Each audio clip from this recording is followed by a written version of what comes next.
Telegram ઉપર part time work from home આપવાનું જણાવી ગૂગલ મેપ ઉપર અલગ અલગ પ્લેસ રેસ્ટોરન્ટને રિવ્યૂ આપવાના ટાસ્ક પૂરા કરવાથી સારું કમિશન આપવામાં આવશે તેવી લોભામણી વાતો કરી બિટકોઇન બાય સેલ કરવાના પ્રીમિયમ ટાસ્ક પેટે કુલ 5.42 લાખ ઓનલાઈન ટ્રાન્સફર કરાવી છેતરપિંડી આચરનાર 20 વર્ષીય આરોપીને સુરત સાયબર ક્રાઇમ સેલે ઝડપી પાડી કાયદેસરની કાર્યવાહી હાથ ધરી છે.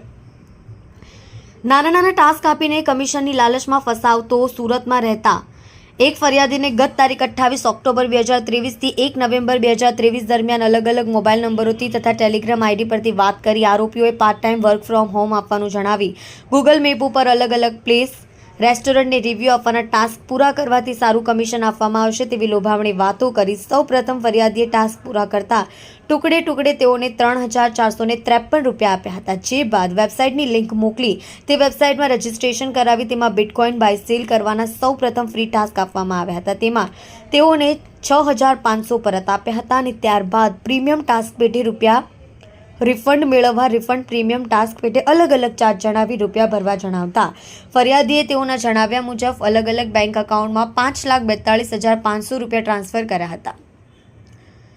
તેમ છતાં તેઓએ વધુ રકમનો પ્રીમિયમ ટાસ્ક લેવાથી રૂપિયા રિફંડ આપવામાં આવશે તેવું જણાવી ફરિયાદીએ ટ્રાન્સફર કરેલા રૂપિયા કે કમિશનના રૂપિયા પરત ન આપી ફરિયાદી સાથે ઠગાઈ આચરી હતી. વધુ પૈસા કમાવાની લાલચ આરોપી સાયબર ફ્રોડ કરતો આ સમગ્ર મામલો સાયબર ક્રાઇમ પોલીસ મથકે પહોંચ્યો હતો, જેમાં પોલીસે સુરતના ઉમરવાડા વિસ્તારમાં રહેતા 20 વર્ષીય આરોપી ઝાફર હુસેન ખાનની ધરપકડ કરી છે. આરોપીએ પોતાનું બેંક એકાઉન્ટ 10,000 રૂપિયા કમિશન લઈ આગળ નાસ્તા ફરતા આરોપી મોઇન નામના ઇસમને વાપરવા આપતો હતો. પોલીસે આ ગુનામાં અલગ બેંક એકાઉન્ટમાંથી 1.76 લાખ રૂપિયા ફ્રીઝ કરાવ્યા છે.